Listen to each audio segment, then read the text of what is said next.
একটা ক্রিকেট দলের coach captain নির্বাচক কত বড় বোকাচন্দ্র কত বড় বালপাকনা হইলে এইরকম জঘন্য ডিসিশন নেওয়া যায় সেটা আপনাদেরকে একটু বলি। আর মোহাম্মদ সালাউদ্দিন একজন ওভাররেটেড কোচ, তার মাথা ভর্তি যে গু, সেটাও আপনাদেরকে বলতেছি। তার আগে একটু বলি, একটা প্লেইং ইলেভেন সাজানোর ক্ষেত্রে কারা সবচাইতে বেশি ভূমিকা পালন করে? একটা হচ্ছে ক্যাপ্টেন, আর একটা হচ্ছে coach. Captain Liton Das, coach Salahuddin, এই দুইজন মিলে করছে কি, মেহেদী হাসান মিরাজকে প্লেইং ইলেভেনে যুক্ত করছে। বেশ ভালো কথা। বাদ দিছে কাকে? কার পরিবর্তে তাকে দলে নিছে? মাহেদী হাসানের পরিবর্তে। মাহেদী হাসান কে?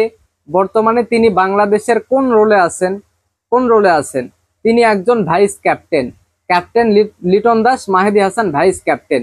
একজন ভাইস ক্যাপ্টেনকে রিপ্লেস করতেছে মেহেদী হাসান মিরাজ। মানে লজিক কোন জায়গায় চলে গেছে একবার চিন্তা করে দেখছেন? ভাইস ক্যাপ্টেন দলে দলে প্লেইং ইলেভেনে থাকার সুযোগ হচ্ছে না ভাইস ক্যাপ্টেনের। ভাইস ক্যাপ্টেনকে রিপ্লেস করতে হচ্ছে অন্য একজন প্লেয়ারকে দিয়ে। তাইলে যেই ভাইস ক্যাপ্টেন আমার প্লেইং ইলেভেনে অটো চয়েস হবেই না, যাকে মাঝে মধ্যে আমার বাদ দেওয়া লাগবে তার পারফরমেন্সের কারণে, তো সেই সেই সেই প্লেয়ারকে আমি কেন ভাইস ক্যাপ্টেন্সি দিব? এইটা দোষ হচ্ছে প্রধান নির্বাচকের। নির্বাচকরা কোন কোন মানে কোন জিনিসটা বিবেচনায় এনে তারা আসলে দল নির্বাচন করে, ক্যাপ্টেন নির্বাচন করে, এইটা ভাই মানে আল্লাহ ভালো জানে। মানে কিভাবে সম্ভব একজন ভাইস ক্যাপ্টেন যে দলের সাথে সব সময় থাকবে, তার তার যেই প্রধান ক্যাপ্টেন আছে আপনার হচ্ছে লিটন দাস, তাকে ম্যাচে সহযোগিতা করবে, সেই ক্যাপ্টেনকে বাদ দেওয়া হচ্ছে তার পারফরমেন্সের কারণে, নেওয়া হচ্ছে মেহেদী হাসান মিরাজকে। আর মেহেদী হাসান কোন বালের যে টি-20 প্লেয়ার, সেটা তো আর নতুন করে বলার কিচ্ছু নাই। এই দেশে 15 বলে 20, 17 বলে 23, 20 বলে 28, 20 বলে 30 এইরকম ইনিংস খেললে এই দেশে প্লেইং ইলেভেনের সুযোগ হয়ে যায়। হ্যাঁ, এবং আমরা তাকে মাথায় তুলে নিয়ে নাচি। এই দেশের ক্রিকেট সিস্টেমটা এরকম। এই দেশে এই ইনিংস গুলাই বিশাল ইনিংস, এইগুলা নাকি ক্যামিও ইনিংস। হ্যাঁ, যেই ক্যামিও ইনিংস গুলা ম্যাচ ম্যাচ জেতা বা হারার ক্ষেত্রে কোনো কাজেই আসে না, কোনো ইম্প্যাক্টই ফেলতে পারে না। এইগুলা আমাদের কাছে ইম্প্যাক্টফুল ইনিংস।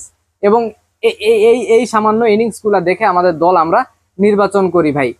এই যে মেহেদী হাসান মিরাজকে বাদ দেওয়া হয়েছিল, তারপর কেন নেওয়া হচ্ছে না, এইটার পেছনে যুক্তি আনে সে লাস্ট যখন টি-20 খেলছে, তখন এইরকম 20 বলে 30, 28 এইরকমের কয়েকটা ইনিংস খেলছিল। তারপরেও তাকে কেন বাদ দেওয়া হয়েছে এইটা নিয়ে প্রশ্ন তুলছে। এবং পরবর্তীতে মানুষের এই আলোচনা শুনে প্রধান নির্বাচকরা এই মেহেদী মিরাজকে দলে ঢুকাইছে ভাই। মানে প্রধান নির্বাচক, আপনাদেরকে বলি, মানে আপনাদের মানুষের কথা শুনে কেন দল নির্বাচন করা লাগবে? আপনারা নির্বাচক মানুষ, আপনারা কি খেলা দেখেন না? আপনারা বোঝেন না কে টি-20 প্লেয়ার? সেটা কি আপনাদের মাথায় নাই? আপনারা সেটা বোঝেন না? মানুষ যাকে নিয়ে আলোচনা শুরু করে দেয় তাকেই আপনারা দলে টানেন।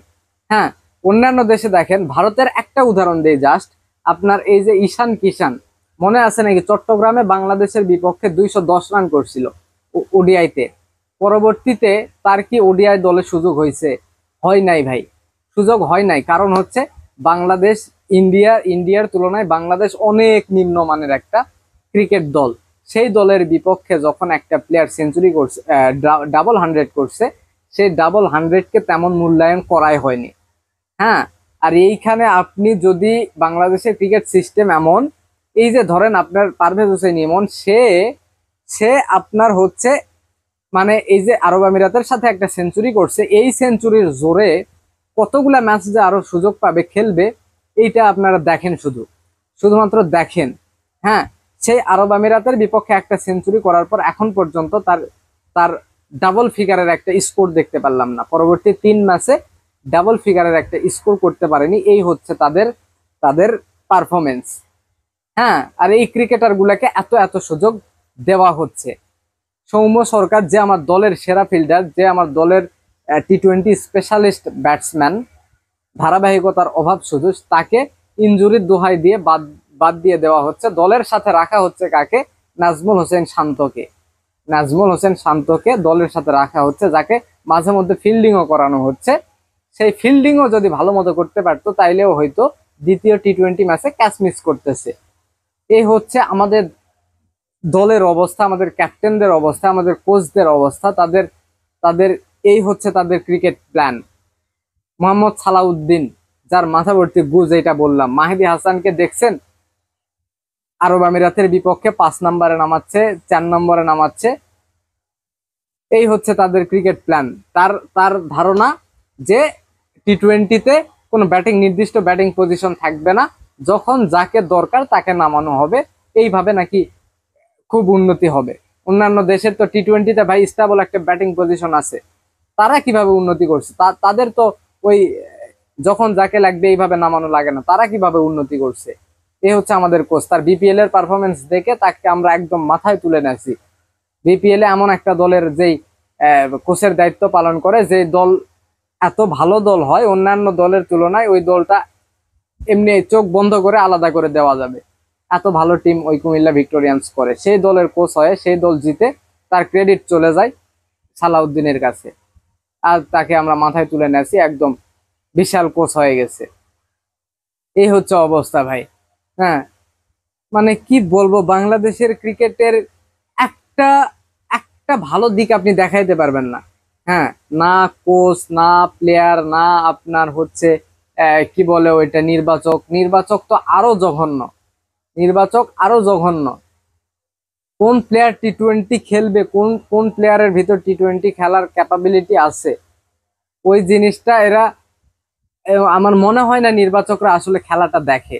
খেলাটা দেখে এবং খেলাটা বোঝে। এবং বর্তমান ক্রিকেট যেইভাবে চলতেছে, এই যে IPL, PSL, CPL, Big Bash, হ্যান এবং ইন্টারন্যাশনাল ক্রিকেটে, টি-20 ক্রিকেটে যে India, south Africa, England, Australia, এরা যেইভাবে ক্রিকেটটা খেলতেছে, এইসব মনে হয় না আমার প্রধান নির্বাচকরা ফলো করে, মনে হয় না। যদি ফলোই করতো তাহলে তারা এইটুকু বুঝতো যে আসলে মেহেদী মিরাজকে দিয়ে টি-20 ক্রিকেট সম্ভব না, শান্তকে দিয়ে টি-20 ক্রিকেট সম্ভব না। অন্তত এই দুইটা জিনিস অন্তত বুঝতো ভাই। হ্যাঁ, তাদের সব ঠিক ধরলাম, তারা যা যা করে সব ঠিক ধরলাম, কিন্তু অন্তত এই দুইটা জিনিস তাদের একজন নির্বাচক হয়ে বোঝা উচিত, যে মিরাজ, শান্ত এরা টি-20 প্লেয়ার না। হ্যাঁ, আর কোচ ক্যাপ্টেন কত বড়, কি বলবো, কত বড় মানে বালপাক না, যে তারা একজন ভাইস ক্যাপ্টেনকে রিপ্লেস করতেছে মেহেদী হাসান মিরাজকে দিয়ে। এমন যদি হতো যে মাহেদী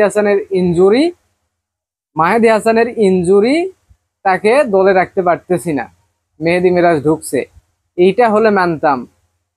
ভাইস ক্যাপ্টেন, ক্যাপ্টেন, এই দুইজন তো মাস্ট প্লেইং 11-এ থাকবেই, তাদের উপরেই তো পুরো ম্যাচের দায়িত্ব। তো তাদের মধ্যে একজনকে আপনি বাদ দিয়ে দিচ্ছেন তার পারফরমেন্সের কারণে, তাকে আবার ভাইস ক্যাপ্টেন করা হয়েছে।